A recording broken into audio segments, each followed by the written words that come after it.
रास्ता कर रहा था, लेकिन साल 2016 में इस स्कूल को बंद कर कर दूसरे जगह पर मुंतकिल कर दिया गया। उसके बाद से ही इस इलाके की जो तमाम तलबा थी उनको बड़ी दुश्वारियों के साथ दूसरे स्कूल में जाना पड़ता था। उसके बाद बहुत सारी तलबा ने अपना स्कूल छोड़ दिया, क्योंकि 5 से 6 किलोमीटर जाना उनके लिए आसान नहीं था। इस पूरे मामले में आइए हम बात करेंगे उन लोगों से जो इस स्कूल को दोबारा से बाजियाब कराने के लिए आवाज़ बुलंद कर रहे हैं। हमने आरटीआई लगाई है, वेरियस कंसर्न्ड अथॉरिटीज़ को हमने एप्लीकेशन मूव करी है। काफ़ी माकूल जवाब आ रहे हैं हमारे पास में, अच्छा रिस्पांस आ रहा है। मगर अगर आगे हमारे को कोई ऐसा रिस्पांस नहीं मिलता, हमारा मेन मकसद तो मेन मोटो तो यही है कि स्कूल कंस्ट्रक्ट होना चाहिए। जवाब अच्छे आ रहे हैं, मगर अगर कंस्ट्रक्ट नहीं होता है, जो हमारी डिमांड है वो फुलफ़िल नहीं होती हैं, तो फिर देखिए कोर्ट का रुख तो करना ही पड़ेगा। अभी तक तो हम सिर्फ एप्लीकेशन बेसिस पे कर रहे हैं। सीबीएसई के नॉर्म्स हैं कि भाई एक पर्टिकुलर दायरे के अंदर स्कूल होना चाहिए। इतनी दूर स्कूल कर दिया गया है। इतनी दूर स्कूल होने की वजह से टीचरों पे भी बर्डन बढ़ चुका है, क्योंकि एक क्लास के अंदर बच्चे बहुत सारे हैं, और बच्चों पे भी बर्डन पड़ रहा है क्योंकि वहाँ पे उनके ऊपर ज़्यादा तवज्जो नहीं दी जाती, जिसकी वजह से अटेंडेंस रेशियो भी ड्रॉप आउट हो चुका है। अब लोग कहेंगे कि भाई 6-7 किलोमीटर कोई ज़्यादा दूर नहीं होती। देखिए ये कोई आउटस्कर्ट एरिया तो है नहीं। 7 किलोमीटर तो शायद इस स्कूल से दूर है, उन बच्चों के घर से अगर लोकेशन देखी जाए तो। हाँ, पर्टिकुलरली कोई इधर से आ रहा है, कोई नवाबगंज से आ रहा है, कोई कहीं से आ रहा है, अलग अलग एरिया से आ रहे हैं लोग। तो ये कोई आउटस्कर्ट एरिया नहीं है, ये नेशनल कैपिटल टेरिटरी है। पूरे वर्ल्ड की इसके ऊपर आंखें रहती हैं, क्योंकि ये कैपिटल टेरिटरी है हिंदुस्तान की। अब इसके अंदर भी बच्चों को इतनी ज़्यादा परेशानियाँ होंगी, अटेंडेंस रेशियो ड्रॉप आउट हो जाएगा, बच्चों पे इतना बर्डन बढ़ जाएगा, जो कि एक फंडामेंटल राइट है हर बच्चे का, राइट टू एजुकेशन। हमारे संविधान ने बता रखा है, आर्टिकल 21A के अंदर इसको डिस्क्राइब करा है कि हर बच्चे का राइट होना चाहिए एजुकेशन लेने के लिए, फ्री एजुकेशन का। लोग कहेंगे भाई 6-7 किलोमीटर तो कोई दूर नहीं होता, आसानी से कोई भी जा सकता है। देखिए ये दिल्ली 6 है, कंजेस्टेड एरिया है ये, यहाँ से बस से जाने में बहुत ज़्यादा दिक्कत होती है, तो हर किसी को रिक्शा करना पड़ता है। और यहाँ पे इकोनॉमिकली वीकर सेक्शन लोग ही आते हैं, जो कि हर कोई अफोर्ड नहीं कर सकता उस चीज़ को। आप कुछ कहना चाहेंगे स्कूल को लेकर क्या हालात हैं, क्योंकि कहा जा रहा है कि तकरीबन 8 साल से ये स्कूल बंद पड़ा हुआ है उन बच्चों के लिए जो पहले यहाँ पर पढ़ा करती थी, अब उनको कहीं 7 किलोमीटर दूर जाना पड़ता है। बहुत सारे बच्चे जिनको मैं जानता हूँ, यहाँ से जो है स्कूल बंद होने के बाद जो है उन्होंने पढ़ाई छोड़ दी, जबकि हमारी दिल्ली सरकार स्कूल बढ़ा रही है और ये जो है ये स्कूल हमारा बंद हुआ है। तो हमारी जो इस एरिया की बच्चियाँ थीं, मुस्लिम बच्चियाँ भी थीं उसमें और नॉन मुस्लिम भी थीं, वो मैक्सिमम बच्चियाँ जो है वो स्कूल छोड़ चुकी हैं। तो इन हालात के अंदर जबकि पढ़ाई इंतहाई ज़रूरी है और हमारे बच्चे जो है वो स्कूल छोड़ छोड़ के जो है वो जाएंगे, तो ये तो हमारे लिए बड़ी शर्म की बात है। सर आपसे मैं जानना चाहूँगा स्कूल को बंद क्यों किया गया, क्या रीज़न था उसके पीछे, और कितनी बच्चियाँ ऐसी हैं जो इससे मुतासिर हुई, उनकी तालीम मुतासिर हुई? देखो सर, ऐसा है, मैंने पहले भी बताया था एक दफ़ा चैनल के माध्यम से, पहले भी मैंने बताया था और फिर बता रहा हूँ। जिस टाइम ये फ्लाईओवर बन रहा था तो इस बिल्डिंग को उन्होंने डेंजर घोषित कर दिया, जबकि ऐसा कुछ है नहीं। जब दुकान चल सकती है तो स्कूल भी चल सकता है, सारी मार्केट पूरी खुली हुई है यहाँ पे। उसके बावजूद कुछ ऐसा है कि इतनी पुरानी है कि उन्होंने कभी रिनोवेट कराने की सोचा नहीं, तो उसका जो प्लास्टर वगैरह है टूट के कुछ बच्चियों के सर के ऊपर गिरा, जिससे वो बच्चियाँ थोड़ी चोट लगी, जिनकी मैं खुद करा के लाया, सर्जरी वगैरह खुद करा के लेके आया। अब ये लगा लो कि 114 बच्चियों ने इस स्कूल से नाम कटा लिया। जब ये स्कूल शिफ्ट हुआ, पहले रोशनारा बाग में शिफ्ट हुआ, उसके बाद अब इन्होंने कर दिया प्रताप नगर, जहाँ पे ज़बरदस्त इसमें ये चर्चे वहाँ बैठे रहते, एक आदमी की जाने की हिम्मत नहीं होती, ये तो लड़कियाँ हैं। अब इसके बाद हमारे सोमदा ने बहुत दिन तक इसमें थोड़ा काम करा, उन्होंने कहा भाई हमारे अंडर एमसीडी नहीं आती, क्योंकि 5वीं तक एमसीडी देखती है, उसके बाद स्टेट गवर्नमेंट देखती है, दिल्ली सरकार जो होती, और 12वीं के बाद जो देखती है वो सेंटर देखती है। आज दोनों चीज़ें, काउंसलर भी इन लोगों ने इतने बहुमत से जिता के भेजा है उषा शर्मा को, काउंसलर उनकी आम आदमी पार्टी की और एमएलए आम आदमी पार्टी का, और 8 साल 2016 से स्कूल बंद पड़ा है। हम सोमदत्त जी से भी हमारी ये रिक्वेस्ट है और उषा शर्मा जी से भी, जिन लोगों ने तुम्हें जिता के भेजा है, उन बच्चों के पेरेंट्स आके मिले और उनका दर्द जाने कि तुम्हें तकलीफ़ क्या है। मैं ये कहता हूँ सोमदत्त जी बाहर निकले ऑफिस से और इनका दर्द समझे, उषा शर्मा जी इनका दर्द समझे और आगे इनके पेरेंट्स से मिले और स्कूल को रिनोवेट कराएं।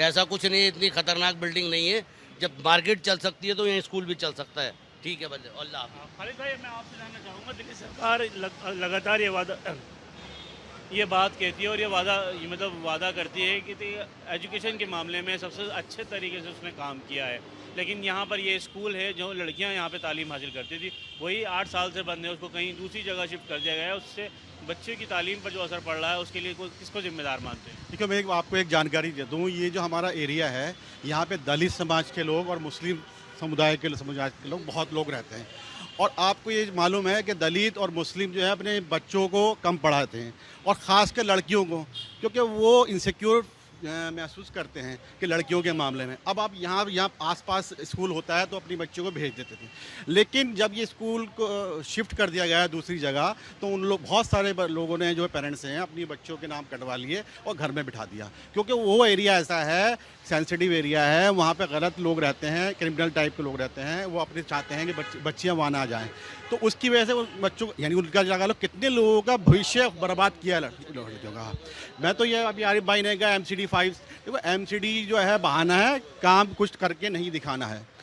मैं तो यही कहना चाहूँगा कि इस स्कूल 1944 में ये स्कूल की स्थापना हुई थी, उसके बाद 8 साल हो गए, 7 साल केजरीवाल सरकार को हुआ है।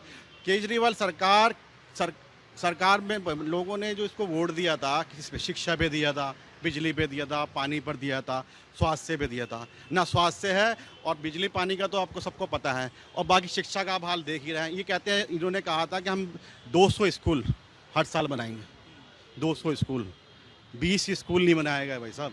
और स्कूल तो छोड़ो, ये पुराने स्कूल, इसकी को रेनोवेट कराते हैं। ये बिल्डिंग आज तक पड़ी हुई है, ऐसी जगह हमारे पास है, सारी चीज़ें हमारे पास है, उसके बावजूद यहाँ के विधायक जो जीते हुए हैं, अब निगम, चलो ये MCD का बहाना था, MCD भी आपकी आ गई, अब तो उसमें आ जाना चाहिए ना। तो ये तो सब बहानेबाजी है, इच्छा शक्ति होनी चाहिए आदमी के अंदर। शाहिद भाई, 8 साल पहले इस स्कूल को ये कहकर बंद कर दिया गया था कि इसकी जो बिल्डिंग है वो जर्जर हो चुकी है। 8 साल में क्या सरकार के पास इतना वक्त नहीं था कि वो स्कूल को दोबारा तामीर करा पाए या उसकी मरम्मत करा पाए और उस स्कूल को दोबारा से चालू करा पाए? देखिए, मैं एक बात कहना चाहता हूँ। मेरी जो शुरू से कोशिश रहती है कि मैं एक तो बात विवाद से बचता हूँ और एक आरोप प्रति आरोप से बचता हूँ और सोशल मुद्दों पर पॉलिटिक्स करने से बचता हूँ। हमारे लोगों में बहुत ज़्यादा क्या होती है, कमी ये होती है कि हम बहुत जल्दी ब्लेम करना शुरू कर देते हैं सबको, काउंसलर हो, MLA हो, मेंबर ऑफ पार्लियामेंट हो, हम कह देते हैं उसने काम नहीं करा। मैं ये पूछना चाहता हूँ कि जितने बच्चे यहाँ पढ़ते थे, जिन बच्चों ने यहाँ से स्कूल छोड़ा, उनके पेरेंट्स ने क्या कोई एप्लीकेशन मूव करी, कहीं एजुकेशन डायरेक्टर से जाके मिले, कुछ करा इसके लिए, कोर्ट का रुख करा? नहीं करा होगा। मैंने अभी शुरुआत करी है थोड़ी सी, और उस शुरुआत का मुझे रिस्पांस मिलना शुरू हो गया है। आरिफ भाई भी जानते हैं इस बात को, MLA साहब से कल भी बात हुई है इसी स्कूल को लेकर के। तो पहले भी मीटिंग करी है एजुकेशन डायरेक्टर से, अब फिर दोबारा जाएंगे, क्योंकि इसको PWD ने इसको डेमोलिश करने का ऑर्डर करा था और डेंजर कैटेगरी में इसको करा था। तो इसके लिए हमें एक बार दोबारा उनके पास जाना है और यही बात हमारी चल रही है कि अगर चलने लायक नहीं है तो इसको बनाया जाए, और अगर रेनोवेट हो सकता है एक बार सर्वे कराकर इसका दोबारा किसी PWD इंजीनियर से सर्वे कराएं, अच्छे से सर्वे कराएं। बच्चों के मुस्तकबिल की बात है और बच्चों की सेफ्टी की बात है। इसका सर्वे कराने के बाद अगर रेनोवेट होकर ये स्कूल चल सकता है तो उसकी रेनोवेशन कराएं। आपकी तरफ से क्या किसी को लेटर लिखा गया है इस पूरे मामले में? देखिए, मैंने इस सबसे पहले शुरुआत में हमारा जो मेंबर ऑफ पार्लियामेंट है डॉक्टर हर्षवर्धन जी, उनको लेटर लिखा था, और जो हमारे नेशनल कैबिनेट मिनिस्टर हैं, एजुकेशन मिनिस्टर हैं धर्मेंद्र प्रधान जी, उनको भी चिट्ठी लिखी। फिर अपने LG साहब को चिट्ठी लिखी, इसके लिए अपने चीफ मिनिस्टर साहब को भी लिखी, मनीष सिसोदिया जी एजुकेशन मिनिस्टर थे, उनको भी लिखी, MLA साहब को भी लिखी चिट्ठी। तो मैं बताने का मकसद सिर्फ इतना है कि जब कार्यवाही करी करने के बाद से रिस्पांस मिलना शुरू हो गया है, और अल्लाह की ज़ात से उम्मीद है कि बहुत जल्दी बहुत अच्छा रिस्पांस मिलेगा और स्कूल के लिए बहुत कोई अच्छी खबर आपको मिलेगी। अगर बाई चांस मान लीजिए, अगरचे मुझे ऐसा महसूस होता है कि नहीं, अभी ये लोग आला टाली कर रहे हैं और काम नहीं हो पा रहा है, तो उसके बाद हमारे लिए कोर्ट का पूरा रास्ता खुला पड़ा है जाने के लिए, और हम उसके लिए बिल्कुल तैयार हैं। बस इंतज़ार है कि कोई, अगर हमें ऐसा लगता है कि हाँ हमारा काम, जब हमारी बात को वो लोग मतलब फीडबैक आ रहा है उसका हमारे को, और हमें रिस्पांस नज़र आ रहा है, तो इस वजह से हम थोड़ा सा अभी उस काम को उलझाने की कोशिश ना करके उसको सही तरीके से करने में लगे।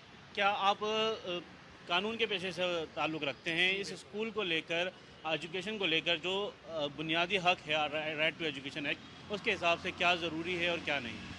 सबसे पहले मैं आपको बता दूं, मेरी खुद की भतीजी 2016 में इसी स्कूल में पढ़ती थी, जो अभी घर पे बैठी हुई है इसी स्कूल में। कारण क्या था? स्कूल बंद हो गया, दूर हम इतना भेज नहीं सकते, मुद्दा यही रहा। अब इसके बाद आती है राइट टू एजुकेशन की। सबका अधिकार है पढ़ने का, सबसे मेन मुद्दा कॉन्स्टिट्यूशन का यही है, राइट टू एजुकेशन। आर्टिकल 21 यही बताता है बच्चों को पढ़ने का अधिकार है, वो हमें दिलाना है, चाहे कानूनी प्रक्रिया से दिलाएं, चाहे शाहिद भाई और सैफ भाई की मदद से दिलाएं। बस यही मेरा इतना कहना है। तो लगातार देख सकते हैं कि लोगों का ये कहना है कि सरकार जिसने वादा किया था स्कूल की तामीर करने का, वही स्कूल जो 1944 में तामीर हुआ था और जब से लगातार तालीम के जेवर से बच्चों को आरास्ता कर रहा था, उसको 2016 में ये कहकर बंद कर दिया गया कि उसकी जो इमारत है वो जर्जर हो चुकी है और उसको किसी दूसरे स्कूल में मुंतकिल कर दिया। लेकिन 8 बरस गुजर जाने के बावजूद उस स्कूल को अभी फ़िलहाल मुकम्मल तौर पर सही नहीं किया गया और ना ही उसमें तालीम का जो सिस्टम है वो शुरू किया गया। लोगों ने ये इल्ज़ाम भी लगाया कि जो एमएलए है, मकामी एमएलए, उस तक लोगों की रसाई नहीं हो पाई, जिसकी वजह से एमएलए ने इस स्कूल को लेकर काम नहीं किया। लेकिन वहीं लोगों का ये भी कहना था कि सरकार का नुमाइंदा जिसको चुनकर आवाम ने भेजा है, उसकी ख़ुद की ज़िम्मेदारी है कि वो किसी भी स्कूल को अगर वो बंद हो चुका है तो उसको खोल कर उसमें दोबारा से तालीम का काम फिर से शुरू करे। अब देखना होगा कि इन तमाम बातों के बाद